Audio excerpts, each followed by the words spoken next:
Hello everybody and welcome back to more political chatter. In this video we will be talking about two candidates, 2024 presidential candidates in particular, Cornel West and Jill Stein, and how their extremely small votes numbers that they are getting is currently wrecking the Joe Biden campaign. So we are seeing something consistently in polls that no one is really talking about, and it's honestly very significant. Now, before I say anything, not saying that Cornel West or Jill Stein are most likely getting 2.4 and 2.2% respectively. I especially Jill Stein. I could see Cornel West because he is a more well-known figure. Getting close to 2.4% at least, but especially Jill Stein, considering her performance in 2012, considering her performance in 2016, where there was monumental anti-two-party system sentiment, she still only got 1% of the vote, so I don't see her more than doubling her percentage. But that being said, there is a stark difference in poll after poll after poll and in the poll averages in the Trump versus Biden versus Kennedy versus Cornel West versus Jill Stein race, which is what it is right now and what it will be on Election Day 2024, unless more candidates get in, versus number one, Trump versus Biden, and Trump versus Biden versus Kennedy. So just taking a look here. Real Clear Politics, the average in the Trump, Biden, Kennedy, West, Stein matchup is Trump plus 5.8%. Harvard Harris, I mind you, had him up by 9. That is insane. But up 6%, 5.8% in Trump, Biden, Kennedy, West, Stein. That is an incredible number for Trump when you consider, let's see if I could get it here, when you consider the fact that Republicans aren't even expected to win the popular vote on a nationwide level. They hope that they can pull out a narrow victory in the Electoral College. Biden won the popular vote by almost 5% in 2020, which is insane because looking at 2024, Trump leading by 6, that's an 11-point shift to the right. 11 points nationwide. That is incredible. That is absurd. And it's seriously something that Biden should be watching out for, because if Trump is winning by 6 nationally, an 11-point shift, and the electoral vote was 306 to 232, you can only imagine what the electoral vote will be in Trump's favor in 2024. But going back to Jill Stein and Cornel West, Trump, Biden, Kennedy, West, Stein, Trump plus 6, Trump, Biden, Kennedy, Trump plus 0.4. So you can see there, even though it is a 5% better for Joe Biden, 5% worse for Donald Trump, you go about 5%.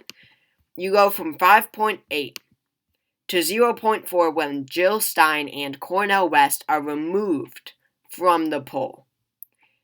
It's not a whole bunch, but it is, I can't stress how significant that is when you look at the 2020 presidential election.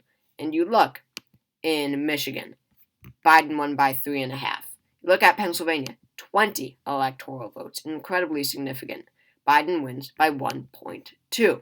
In Wisconsin, Biden wins by less than a single point. He wins by just 0.6%. Georgia, he wins by what? Half a percentage point? Wow, 0.2%. That's absurd. Arizona, he wins by 0.2%. So Biden won the 2020 election, but it was by no means a healthy margin when you've got a few tens of thousands of votes across Arizona, Georgia, Pennsylvania, and Wisconsin. Of those 4 states, the only one he won by more than a point is Pennsylvania. He won it by 1.2. And let me do the. I'm pretty sure if he had lost those 4 states, yeah, definitely. If he had lost just with Arizona, Pennsylvania, Georgia, no, he needed one more. He would have lost this election, and that was just Biden versus Trump. There was not much third-party sentiment in the 2020 presidential election. I mean, what did Jo Jorgensen get? A point or something? She was the Libertarian nominee. So, in this 2024 matchup, when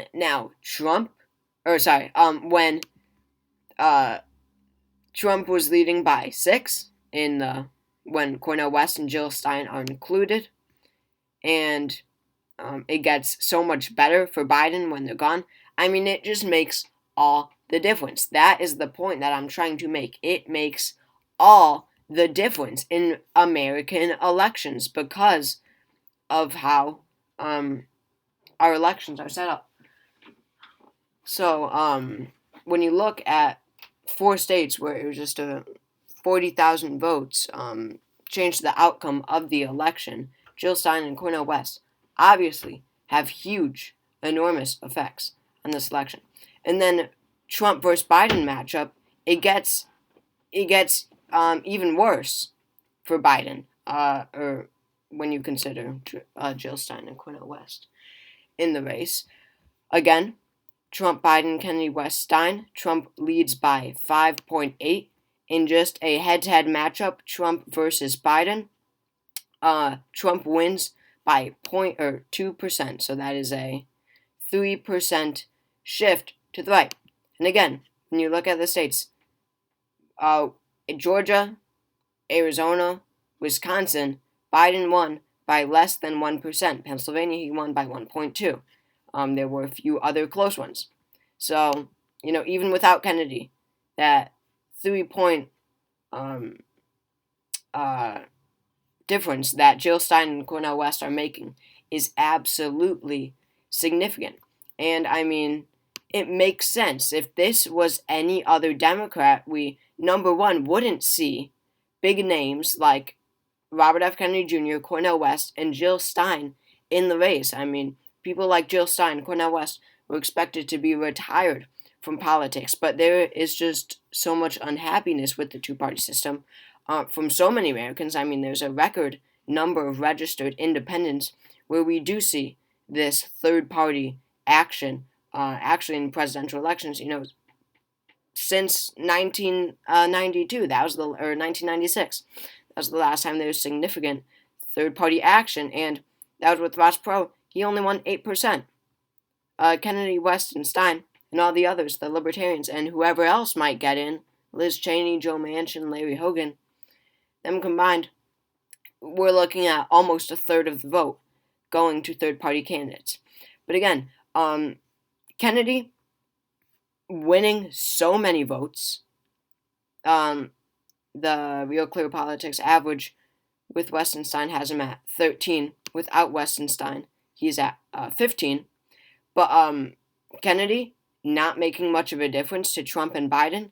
But even though Cornel West and Jill Stein are winning much less than Kennedy, Stein at 2.2, Cornel West at 2.4, even though they're so far behind Kennedy, they are making more of a difference, according to these polls, than Kennedy is, because they are taking directly from Joe Biden. And this goes with what I was saying. There's so much anti-two-party system sentiment heading into this next election. And it's all among younger voters because, again, if it was any other Democrat, people like Jill Stein and Cornel West probably wouldn't be in the race. But they know that they have an opportunity to win serious votes.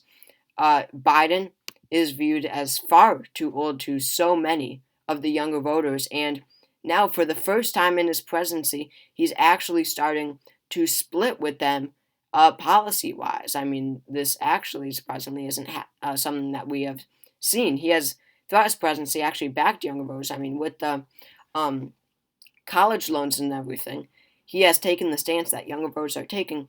But now, for the first time, we're starting to see them split. With the war in Gaza, the vast majority, according to polls, younger voters think, are much more pro-Palestine than the stance that Joe Biden is taking right now.